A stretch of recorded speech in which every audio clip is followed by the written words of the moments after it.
El señor Augusto. Era un lugar humilde, de casas de labranza, los campos, de llanura de rubias rastrojeras, viñal pedregoso y ralos alcaceres.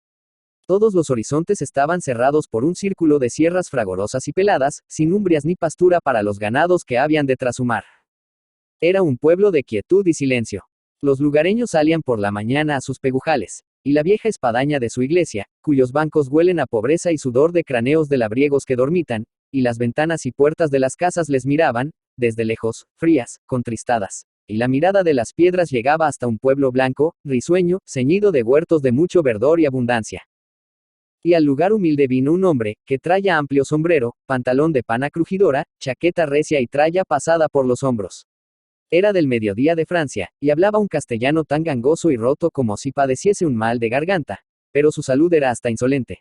Grande, encendido, rebultado, de poderosas espaldas cargadas de fuerza y grosura, un verdadero cíclope al lado de estos aldeanos españoles, enjutos, cetrinos, hundidos de ojos, de pecho y de vientre, callados, temerosos, y con un rebaño de criaturas harapientas, que se quedaban contemplando al extranjero y aún le seguían haciéndole visajes de burla.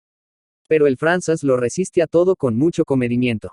Las madres y los viejos y las gentes trasogueras viendo aquel hombre tan enorme, que aplastaba, al pisar, los cantos de las callejas, volverse si oye alguna chanza de los rapaces y preguntarles el sentido de la grosería, y, luego de meditarlo, pasar a celebrarla y reírla sosegadamente, se sintieron arrepentidos e impusieron respeto para el recién llegado.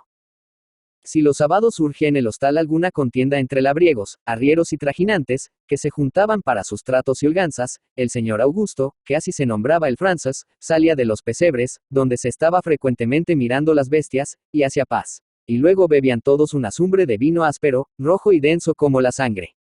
Los ojillos, de vidrios azules, del señor Augusto, se humedecían y fulguraban. Y el resultado era siempre algún cambio o venta de mulas, que el forastero desembarcaba en la ciudad cercana. El señor Augusto también gustaba y entendía del campo.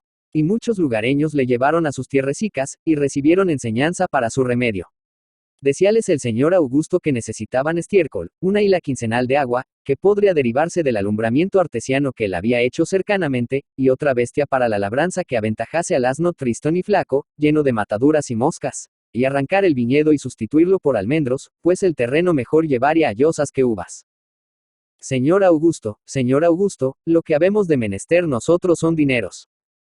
Mon Dieu, dinegos. Y el señor Augusto mostraba pesadumbre, pasmo y enojo de la poquedad de aquellos ánimos. Dinegos. Bien. No era el rico, pero tampoco precisaba hacerlo. Él lo dejaría. Los campesinos se rascaban las trasquiladas cabezas, cruzaban los brazos, miraban a la tierra, miraban al cielo, se descansaban ya en un pie, ya en el otro, y sonreían con desconfianza. Mas, pronto quedaban maravillados, porque recibían los árboles, los costales de guano y la mula.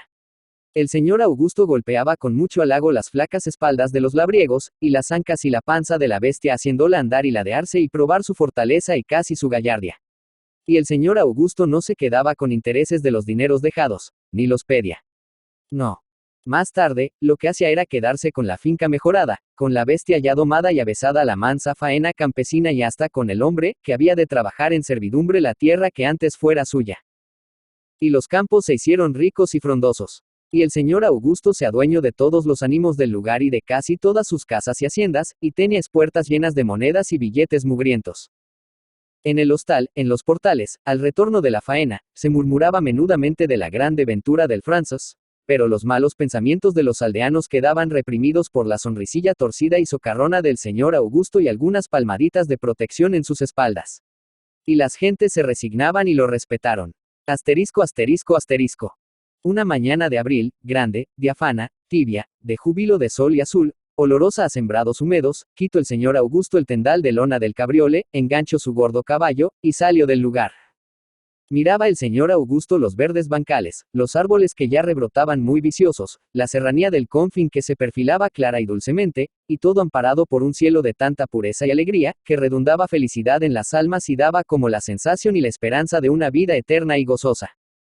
El señor Augusto tenía hartura y cabriole nuevecito y vistoso, hacia sol y sus tierras prometían abundancia, y el señor Augusto sentía que su corcel resumaba salud y contentamiento. y musitaba en pato hizo una canción picaresca, y participaba del regocijo de la mañana pensando en el préstamo vencido a un labriego del cercano pueblo, cuya plaza halló muy bulliciosa, pues era día de mercado. Bajo de los anchos nogales colgaban 2 cerdos recién desollados, voceaban los buhoneros. Un juglar de hogaño, flaco, miserable, decía adivinanzas y donaires. Un mendigo oracionero cantaba los milagros de las benditas ánimas. Los chicos de la escuela gritaban, en coro, los mandamientos de la Santa Madre Iglesia. La campana de la parroquia tañía a misa. 2 palomos blancos picaban, saltando, entre los cuevanos de hortalizas. Y los caños de la fuente callan estruendosos, llenos de resplandores. Dejado el cochecico en la posada, el señor Augusto atravesó la plaza, recibiendo la salutación de todos, que también aquí se le conocía por su mucha riqueza. Y pronto llegó a la casa de su deudor.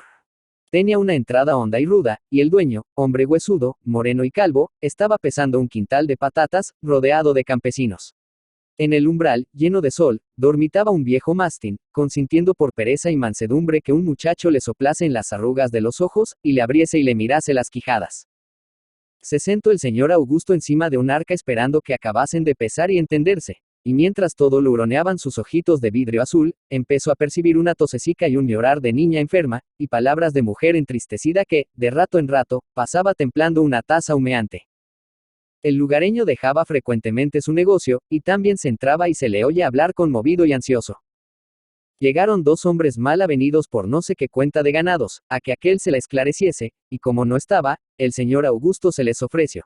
Aceptaron ellos, el Frances sentenció prudentemente el pleito, y al recibir las gracias notó una buena alegría en el corazón que no era semejante a la sentida ala, en el pueblo de sus empresas. Después, vinieron otros que, descubriéndose, sometían a su censura sus compras y contiendas, y también les satisfizo, gustando un desconocido sosiego. Y cuando el lugareño quiso pasarlo a un retirado aposento donde tratar del préstamo, el señor Augusto le pidió que antes le dijese si padece alguna desgracia, pues de ella sospechaba por su tristeza y ver cuidados como de enfermo. Entonces, respondió el otro que tenía una hija con mal de pecho. Y el Frances mostró, sin advertirlo él mismo, tan grande solicitud, que el padre le llevó a la alcoba. La niña enferma era rubia como el ámbar y se quejaba como un corderito. No quería que le pusieran el unto y los algodones calientes que dispuso una curandera aldeana, y el señor Augusto, sonriendo enternecidamente, dijo que él había de ponérselos de modo que no le doliese ni quemasen. Conmoviéronse los padres, y la pequeña, de tan asombrada, consintió. Y el señor Augusto la curó con toda la suavidad posible de sus enormes manos. Otra vez quiso el padre que hablasen y acabasen lo del préstamo. Y el forastero replicó que después, porque había de salir, marchóse. Y a poco vino trayendo la más alta y lujosa muñeca que halló en las cajas de los buhoneros. La enfermita la besó ciñéndole el craso cuello con sus bracitos que al Frances le parecieron blancos y trémulos como las alas de un pichón. Los padres le llenaban de bendiciones, exclamando, ¿qué será que desde que usted pisó nuestros portales ha entrado por los mismos la felicidad de esta casa, la salud de la nena y la gracia del Señor? Pues todos, en el pueblo, no se cansan de alabar su hidalguía. El señor Augusto sintió en lo más hondo de su vida esa dulzura que tienen los que lloran de contento. Húmedos estaban sus ojos, pero aún no lloraban. Es que empezaba a llorarle el alma. Y todo el bien hecho no le costaba sino los 6 reales de la muñeca y los plazos que otorgó al necesitado. Al despedirse se abrazaron como hermanos. La mujer le dio un cesto de olorosas manzanas de cuelga, y hasta el viejo mastín humedeció con su lengua, ancha y caliente, los recios zapatos del extranjero. Asterisco asterisco asterisco. Declinaba la tarde cuando el Frances volvía a su lugar. La fragancia de las manzanas, puestas en el fondo del cochecito, le traía pensamientos de gratitud y sencillez. Abríase su alma a la generosidad, y hasta su frente, gorda y rojiza, semejaba ennoblecida, espiritualizada, reflejando la santa palidez del cielo. Y el señor Augusto, que de la virtud solo había probado sus buenos dejos sin haber subido a lo áspero y difícil del sacrificio, decíase muy confiadamente que el hacer el bien era dulce y sencillo, y que había de amar a todos los hombres. Y para cerciorarse de la fineza de sus generosos propósitos recordaba a sus deudores más reacios, y también le sonreía su corazón. En fin, el señor Augusto habíase trocado de socarrón y avaro en manso sin hipocresía y magnánimo por goce y convencimiento. Y arribó a su casa. Había gentes rodeándola, que miraron al señor Augusto aparentando compasión, pero sus labios murmuraban y hacían una risica torcida y pérfida. El señor Augusto se estremeció de angustia, porque aquellas miradas y risas eran como las suyas. De antes, entró, y de súbito dio un grito de locura. Le habían robado todas sus espuertas de dinero y documentos de crédito. Volvióse y sorprendió el regocijo de sus deudores y los odió.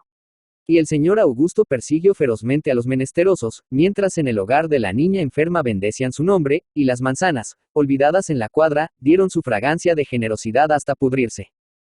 Y es que parece que los hombres no coincidimos en el bien, y quizás por esto, habrá siempre un señor Augusto en todos los lugares de la tierra.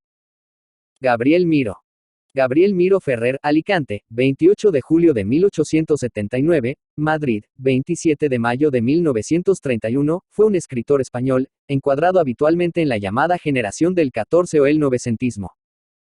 En 1911 le nombraron cronista de la provincia de Alicante. Desde 1914 anduvo empleado en la Diputación de Barcelona, donde se traslada a vivir. Allí dirigió una enciclopedia sagrada para la editorial catalana Becci y Ramos, proyecto que no se llegó a concluir pero que le satisfizo íntimamente, y entre 1914 y 1920 colaboró en la prensa barcelonesa, Diario de Barcelona, La Vanguardia y La Publicidad.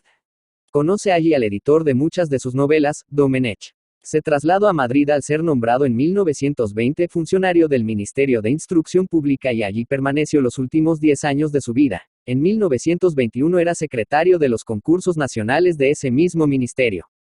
En 1925 ganó el premio Mariano de Cavia por su artículo, Huerto de Cruces, y en 1927 es propuesto para la Real Academia Española, pero no fue elegido, quizá por el escándalo levantado ante su novela El obispo leproso, considerada anticlerical. La mayor parte de la crítica considera que la etapa de madurez literaria de Gabriel Miró se inicia con Las cerezas del cementerio, 1910, cuya trama desarrolla el trágico amor del hipersensible joven Félix Valdivia por una mujer mayor, Beatriz, y presenta, en una atmósfera de voluptuosidad y de intimismo lírico, los temas del erotismo, la enfermedad y la muerte.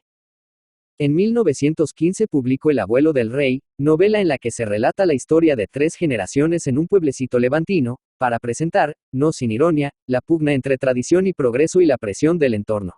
Pero, ante todo, nos encontramos con una meditación sobre el tiempo.